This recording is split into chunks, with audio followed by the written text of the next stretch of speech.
പുത്രനും പരിശുദ്ധാത്മാവുമായ ത്രിയേക ദൈവത്തിന്റെ തിരുനാമത്തിന് എന്നേക്കും മഹത്വം ഉണ്ടായിരിക്കട്ടെ. ആമേൻ. പ്രിയമുള്ളവരെ, ഇന്ന് നമ്മൾ ധ്യാന പഠന വിഷയമാക്കുന്നത് യോഹന്നാൻ 1:1 മുതൽ 14 വരെയുള്ള വാക്യങ്ങൾ. ആദിയിൽ വചനമുണ്ടായിരുന്നു, വചനം ദൈവത്തോടു കൂടെയായിരുന്നു, വചനം ദൈവമായിരുന്നു. സമസ്തവും അവനിലൂടെ ഉണ്ടായി, ഒന്നും അവനെ കൂടാതെ ഉണ്ടായിട്ടില്ല. ആദിയിൽ വചനമുണ്ടായിരുന്നു. ആദിയിൽ ഗ്രീക്കിൽ ഉപയോഗിച്ചേക്കുന്ന പദത്തിന് അനാദിയിൽ എന്ന അർത്ഥമാണ്.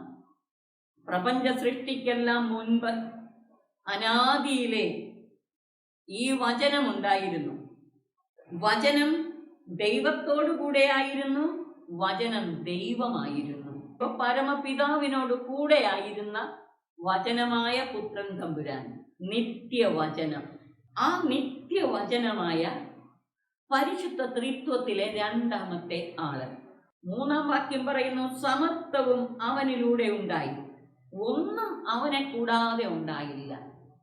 വചനം ഒരു വ്യക്തിയായിട്ടാണ് ഇവിടെ അവതരിപ്പിച്ചേക്കുന്നത്. അപ്പോൾ അനാദിയിലെ പിതാവിനോടൊത്തായിരുന്ന വചനം ഒരു വ്യക്തിയാണ്, വ്യക്തിത്വമുള്ള നിത്യവചനം, സകലതും രൂപപ്പെടുത്തിയ വചനം. ഈ വചനം ദൈവം തന്നെയാണ്. അതായത് പിതാവിനോട് കൂടെയായിരുന്ന നിത്യവചനം പരിശുദ്ധ ത്രിത്വത്തിലെ രണ്ടാമത്തെ ആൾ. ഈ പുത്രനിലൂടെയാണ് സമസ്തവും സൃഷ്ടിക്കപ്പെട്ടത്. കൊളോസ്യർക്ക് എഴുതിയ ലേഖനം 1-ാം അധ്യായം 14 മുതൽ 16 വരെയുള്ള വാക്യങ്ങളിൽ പൗലോസ്ലീഹായും ഇതെടുത്തു പറയുന്നുണ്ട്. അവൻ അദൃശ്യനായ ദൈവത്തിന്റെ പ്രതിരൂപവും എല്ലാ സൃഷ്ടികൾക്കും മുമ്പുള്ള ആദ്യജാതനുമാണ്. അവനിൽ സ്വർഗത്തിലും ഭൂമിയിലുമുള്ള ദൃശ്യവും അദൃശ്യവുമായ എല്ലാ വസ്തുക്കളും സൃഷ്ടിക്കപ്പെട്ടു. യോഹന്നാൻ 1:3 പറഞ്ഞതിന് സമാനമാണ് കൊളോസ്യർക്ക് എഴുതിയ ലേഖനം 1:16. യോഹന്നാൻ ശ്ലീഹ ഈ വചനമായ പുത്രൻ തമ്പുരാനെ അവതരിപ്പിക്കുമ്പോൾ അന്നത്തെ താൻ ജീവിച്ചിരുന്ന ചുറ്റുപാടുകളിലെ തത്വചിന്താപരമായ ചിന്താഗതികളും മറ്റ് മതവിശ്വാസങ്ങളും ഇവയെല്ലാം കൺമുമ്പിൽ കണ്ടുകൊണ്ട് അതിനെല്ലാം പ്രതികരണമായിട്ടാണ് എഴുതുന്നത്.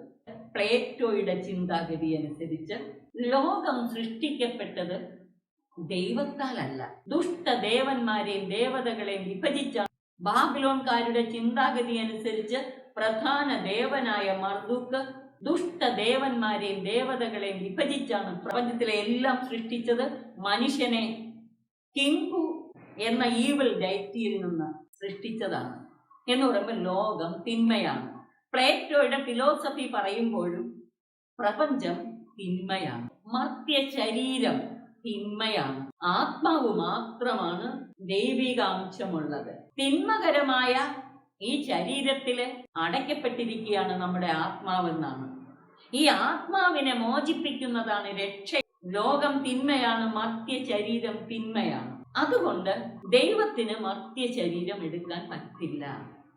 പക്ഷെ യോഹന്നാൻ ശ്ലീഹായുടെ വാക്കുകൾ ശ്രദ്ധിച്ച് 1:14 വചനം മാംസം ധരിച്ച് നമ്മുടെ ഇടയിൽ വസിച്ചു, അവന്റെ മഹത്വം നമ്മൾ ദർശിച്ചു. വളരെ വ്യക്തമായിട്ട് യോഹന്നാൻ ശ്ലീഹ പറയുന്നു.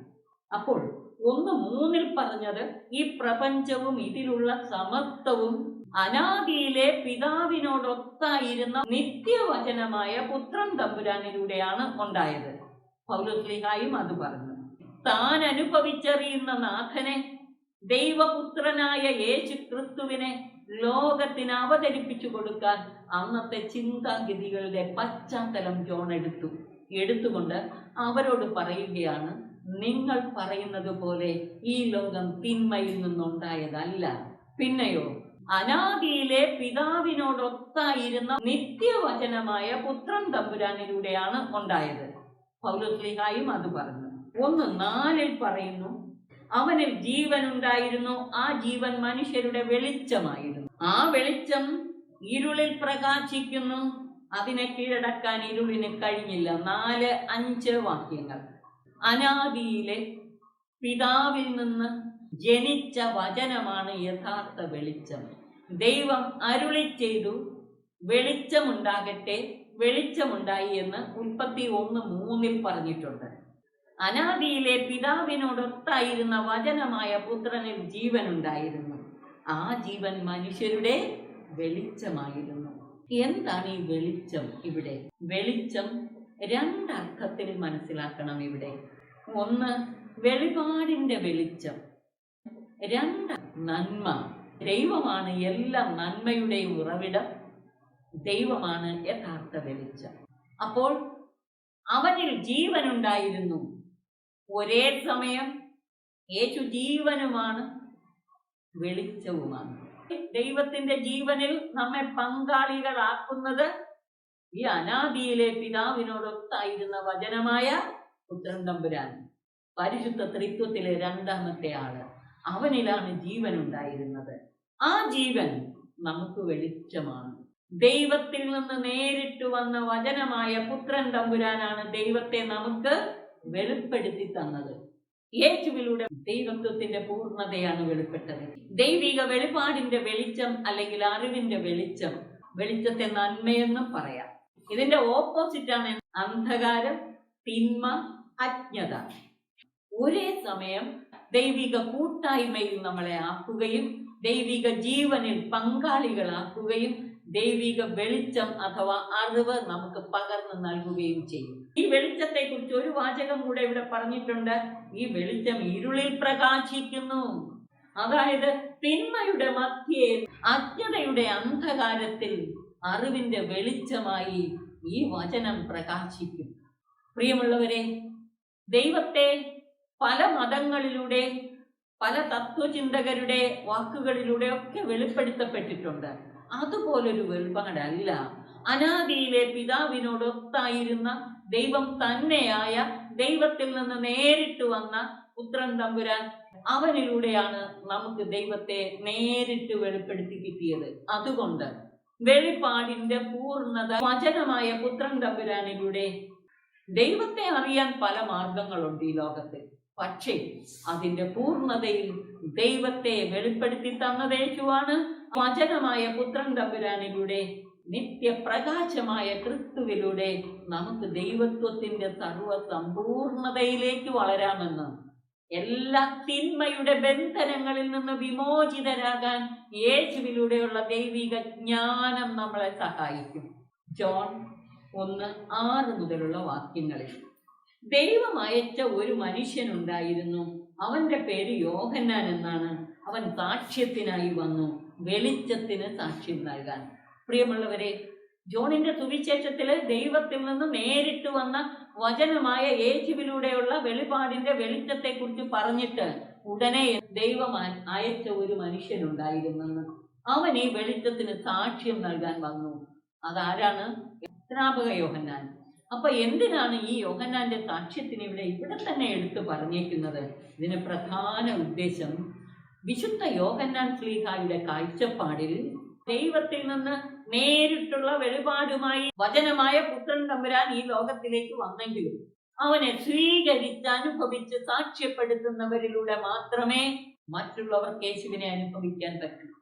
ദൈവിക വെളിപാടിനെ സ്വീകരിച്ച് അനുഭവിച്ച് സാക്ഷ്യപ്പെടുത്തണം. ഇതിന്റെ പ്രാധാന്യം എടുത്തു പറയാനാണ് ഈ ദൈവത്തിൽ നിന്ന് നേരിട്ട് വന്ന വെളിപാടിനെ കുറിച്ച് പറഞ്ഞ ഉടനെ തന്നെ സ്നാപക യോഹന്നാന്റെ സാക്ഷ്യത്തെ കുറിച്ച് എടുത്തു പറഞ്ഞിരിക്കുന്നത്. ദൈവം തന്നെ അയച്ചവനാണ് അവൻ. തന്റെ പുത്രനിലൂടെയുള്ള വെളിപാടിന്റെ വെളിച്ചം സ്വീകരിച്ച് സാക്ഷ്യപ്പെടുത്താൻ ദൈവം തന്നെയായ വചനമായ പുത്രൻ തമ്പുരാൻ ലോകത്തിലേക്ക് വരുന്നുണ്ടായിരുന്നു. പക്ഷേ അവനിലൂടെയുള്ള വെളിപാട് സ്വീകരിച്ച് സാക്ഷ്യപ്പെടുത്തുന്നവർ ഈ ലോകത്തിൽ ഉണ്ടാകണം. അതുകൊണ്ട് യേശുവിന് മുൻപേ തന്നെ ആരെ അയച്ചു? യോഹന്നാനെ ദൈവം അയച്ചു. അതാണ്, ദൈവം അയച്ച ഒരു മനുഷ്യനുണ്ടായിരുന്നു. അവന്റെ പേര് യോഹന്നാൻ എന്നാണ്. അവൻ സാക്ഷ്യത്തിനായി വന്നു, വെളിച്ചത്തിന് സാക്ഷ്യം നൽകാൻ, അവൻ വഴി എല്ലാവരും വിശ്വസിക്കാൻ. അപ്പോൾ പ്രിയമുള്ളവരെ, നമുക്ക് ഓരോരുത്തർക്കും ഇതിലുള്ള ദൗത്യം ഒന്ന് ചിന്തിച്ചേ. യേശുവിലൂടെയുള്ള വെളിപാട് സ്വീകരിച്ച് അനുഭവിച്ച് സാക്ഷ്യപ്പെടുത്തിയാലേ സകലരും യേശുവിനെ അറിയാൻ ഇടവരൂ. സകലരും യേശുവിലേക്ക് വരണമെങ്കിൽ നമ്മൾ വിളിക്കപ്പെട്ടിരിക്കുന്നത് ഇതിനാണെന്ന് തിരിച്ചറിയണം. ഈ വെളിപാട് സ്വീകരിച്ച് അനുഭവിച്ച് സാക്ഷ്യപ്പെടുത്തുവാൻ. സ്നാപക യോഹന്നാൻ വെളിച്ചമായിരുന്നില്ല, അവൻ വെളിച്ചത്തിന് സാക്ഷ്യം നൽകാൻ വന്നവനാണ്. മുന്നോടിയായിട്ട് യോഹന്നാനെ അയച്ചു. എല്ലാ മനുഷ്യരെയും പ്രകാശിപ്പിക്കുന്ന യഥാർത്ഥ വെളിച്ചം ലോകത്തിലേക്ക് വരുന്നുണ്ടായിരുന്നു. അവൻ ലോകത്തിലായിരുന്നു, ലോകം അവനിലൂടെ സൃഷ്ടിക്കപ്പെട്ടു. എങ്കിലും ലോകം അവനെ അറിഞ്ഞില്ല. അവൻ സ്വന്തം ജനത്തിന്റെ അടുത്തേക്ക് വന്നു, എന്നാൽ അവർ അവനെ സ്വീകരിച്ചില്ല. സ്വന്തം ജനം അവനെ സ്വീകരിച്ചില്ല. തന്നെ സ്വീകരിച്ചവർക്കെല്ലാം, തന്റെ നാമത്തിൽ വിശ്വസിക്കുന്നവർക്കെല്ലാം ദൈവ മക്കളാകാൻ അവൻ കഴിവ് നൽകി. യേശുവിലുള്ള വിശ്വാസത്തിലൂടെയാണ് ദൈവപുത്ര സ്ഥാനത്തേക്കും ദൈവിക ജീവനിലേക്കും നമ്മൾ വളരുന്നത്. അവർ ജനിച്ചത് രക്തത്തിൽ നിന്നോ ശാരീരിക അഭിലാഷത്തിൽ നിന്നോ പുരുഷന്റെ ഇച്ഛയിൽ നിന്നോ അല്ല, ദൈവത്തിൽ നിന്നത്രേ. തുടർന്ന് പറയാണ്, വചനം മാംസമായി നമ്മുടെ ഇടയിൽ വസിച്ചു, അവന്റെ മഹത്വം നമ്മൾ ദർശിച്ചു.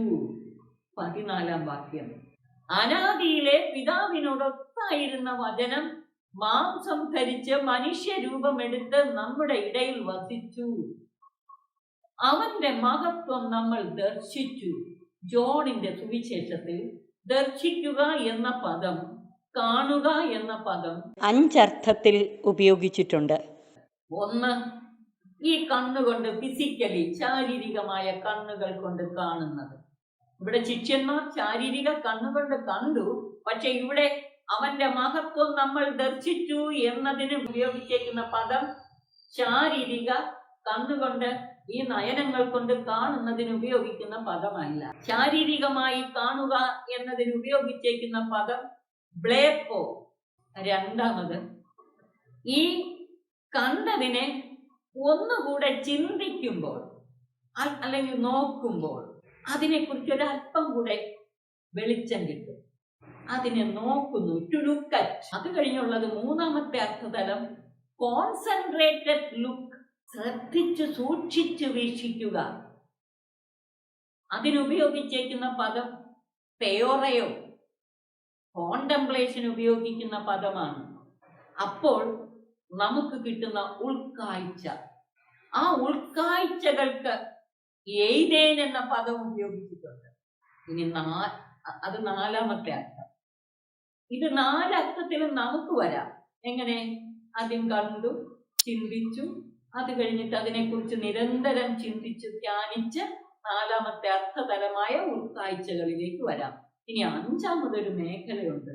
അതെന്തെന്നറിയാമോ? ദൈവത്വത്തിന്റെ മേഖല മുഴുവൻ ദൈവം നമുക്ക് തുറന്നു കാണിച്ചു തരുന്നത് പോലെ. അത് മിസ്റ്റിക്കൽ അവേക്കനിങ് എന്ന് പറയാം. അതായത് പരിശുദ്ധാത്മാവ് നമുക്ക് ദൈവിക ലോകത്തെ തുറന്ന് കാണിച്ചു തരുന്നത് പോലെ.